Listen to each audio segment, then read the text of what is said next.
आज हम लोग हिंदी व्याकरण के अंतर्गत वर्णमाला पर अध्ययन करेंगे। तो वर्णमाला होता क्या?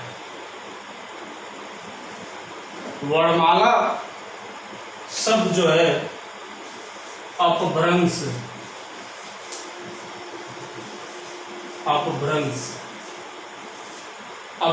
भाषा का शब्द है जिसका अर्थ होता है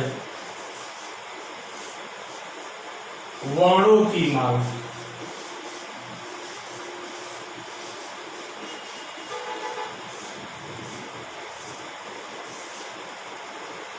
वर्णमाला शब्द जो होता है अपभ्रंश भाषा का शब्द है जिसका अर्थ होता है वर्णों की माला अर्थात अक्षरों की माला।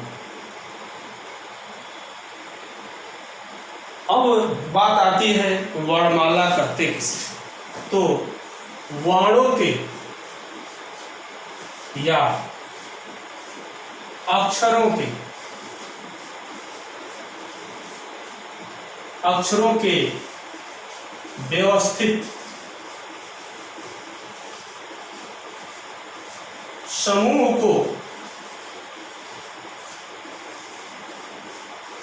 वर्णमाला कहते हैं। जो वर्णों या अक्षरों का जो व्यवस्थित समूह है उसे हम क्या कहते हैं? वर्णमाला कहते हैं। जो अक्षर एक व्यवस्थित तरीके से रखे जाते हैं, एक सिस्टमेटिक तरीके से रखे जाते हैं, उसे हम क्या कहते हैं? वर्णमाला कहते हैं। अब प्रश्न जो परीक्षा के दृष्टिकोण से या परीक्षा की दृष्टि से पूछा जाता है वह क्या पूछा जाता है कि हिंदी वर्णमाला में कुल अक्षरों की संख्या कितनी होती है?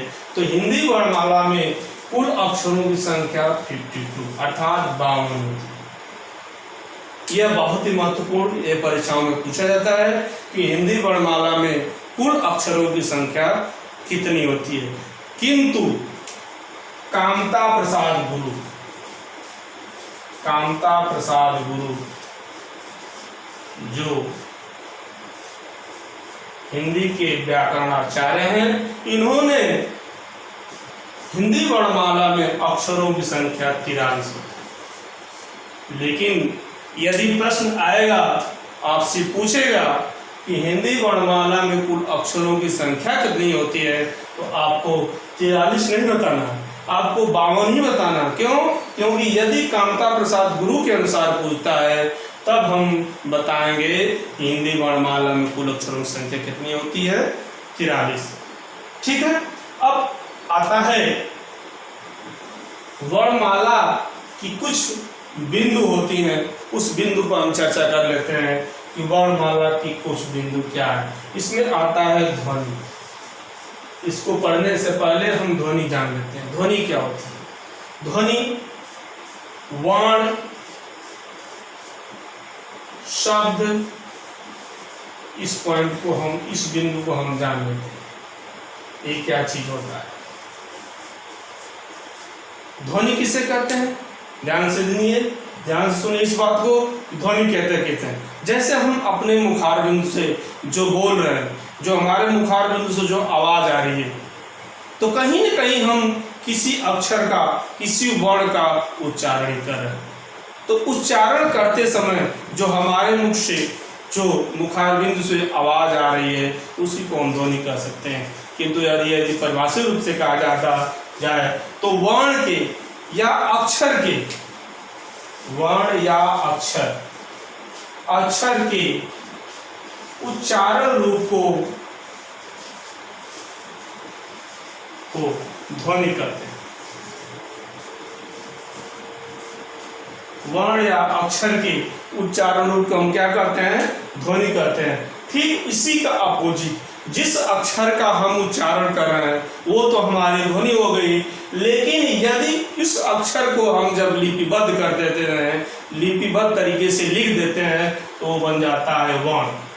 अर्थात कहने का तात्पर्य यह है कि ध्वनि का जो लिखित रूप होता है वह कहलाता है अक्षर, और वर्ण का जो उच्चारण रूप होता है वह कहलाता आपकी ध्वनि। एक दूसरे के विपरीत है। अर्थात जो वर्ण, जो अक्षर का उच्चारित रूप होता है वह ध्वनि कहलाता है, और ध्वनि का लिखित रूप क्या कहलाता है? वर्ण या अक्षर कहलाता है। वर्ण या अक्षर, वर्ण को ही हम अक्षर कहते हैं, अक्षर। और अ मीन्स होता है नहीं, और क्षर मीन्स होता है विनाश।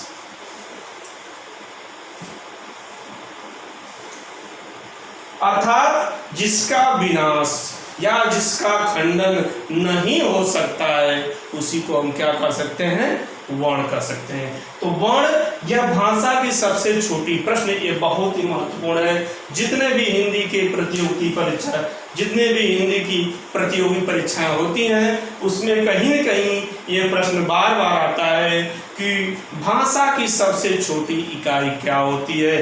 तो भाषा की सबसे छोटी इकाई वर्ण होती है। यह बहुत ही इंपॉर्टेंट प्रश्न। अब आप प्रश्न आता है कि शब्द किसे कहते हैं?